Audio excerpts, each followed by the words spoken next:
Hey guys, it's Rob from What You Don't Know, and this is a compilation for week 35 showing everything from the Battle of Komarow to the invasion of Poland. I hope you enjoy.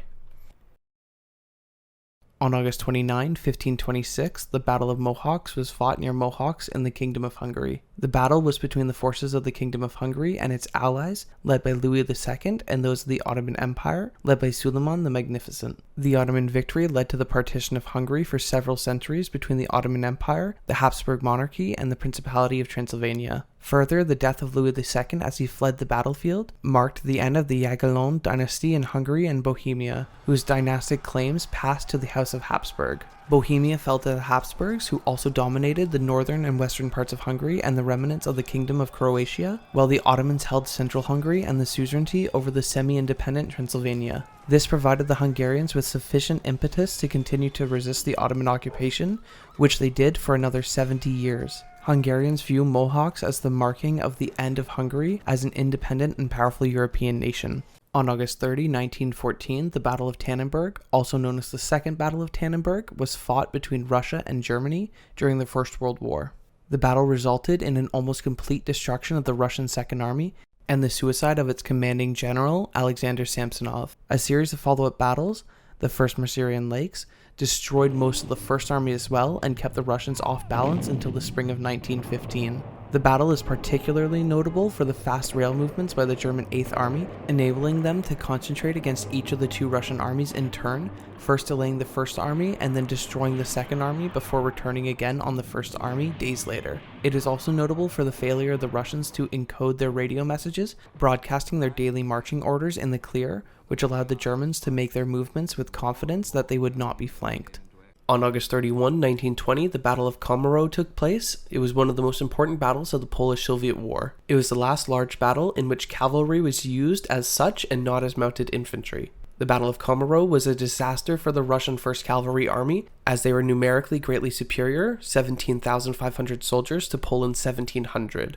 It failed to concentrate and act as an organized unit, which resulted in several consecutive waves of attacks, each of them repelled by the Polish forces. A lack of communication and a disregard for intelligence reports resulted in heavy losses on the Russian side. After the battle, its political commissars, Joseph Stalin and Klement Voroshilov, failed to control the men in their command, with morale and discipline at a low point. Robbery and violence by the Red Cossacks against the civilian population became commonplace. Poland lost 500 soldiers in the battle, and Russia lost approximately 4,000. On September 1st, 1939, Germany began the invasion of Poland. It was a joint attack on the Republic of Poland by Nazi Germany and the Soviet Union, which marked the beginning of World War II. The German invasion began on the 1st of September, 1 week after the signing of the Molotov-Ribbentrop Pact between Germany and the Soviet Union, and 1 day after the Supreme Soviet of the Soviet Union had approved the pact. The Soviets didn't invade Poland until September 17th. German forces invaded Poland from the north, south, and west on the morning after the Gleiwitz incident, which was a false flag operation conducted as a part of Operation Himmler. On the date of the invasion, Germany used the pre-dreadnought battleship Schleswig-Holstein to open fire on Westerplatte, a Polish military transit depot. The Luftwaffe attacked a number of military and civilian targets, including Wielun, the first large-scale city bombing of the war. At 8 a.m., German troops, still without a formal declaration of war issued, attacked near a Polish village of Mokra. These attacks were a grim foreshadowing of what was to come. On September 2nd, 1859, the Carrington event took place. It was the most intense geomagnetic storm in recorded history. It created strong auroral displays that were reported globally and caused sparking and even fires in multiple telegraph stations. Some telegraph lines seem to have been able to produce a sufficiently geomagnetically induced current from the electromagnetic field to allow for continued communication with the telegraph operator's power supplies switched to off. The geomagnetic storm was most likely the result of a coronal mass ejection from the sun colliding with Earth's magnetosphere. The geomagnetic storm was associated with a very bright solar flare on the 1st of September. It was observed and recorded independently by British astronomers Richard Christopher Carrington and Richard Hodgson, the first records of a solar flare. A geomagnetic storm of this magnitude occurring today would cause widespread electrical disruptions, blackouts, and damages due to extended outages of the electrical power grid. On September 3rd, 1260, the Battle of Ain Jalut was fought between the Bahri Mamluks of Egypt and the Mongol Empire. It occurred near what is known today as the Spring of Harad. The battle marked the height and extent of the Mongol conquests and was the first time a Mongol advance was permanently beaten back in direct combat on the battlefield.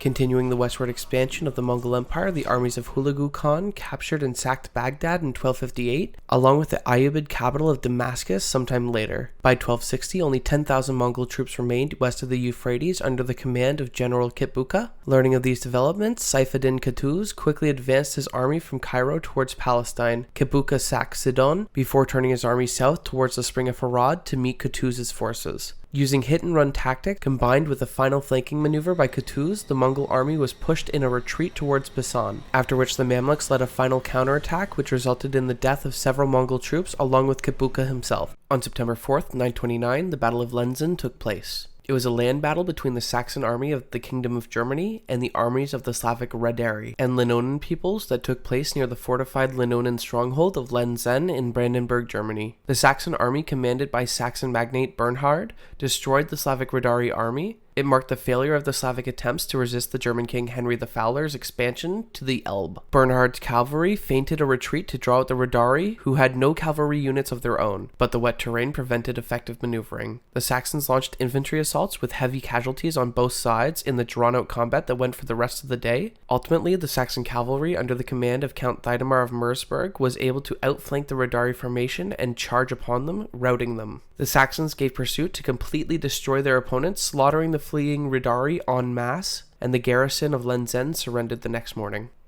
Thank you for watching What You Don't Know. Please make sure to like and subscribe for more.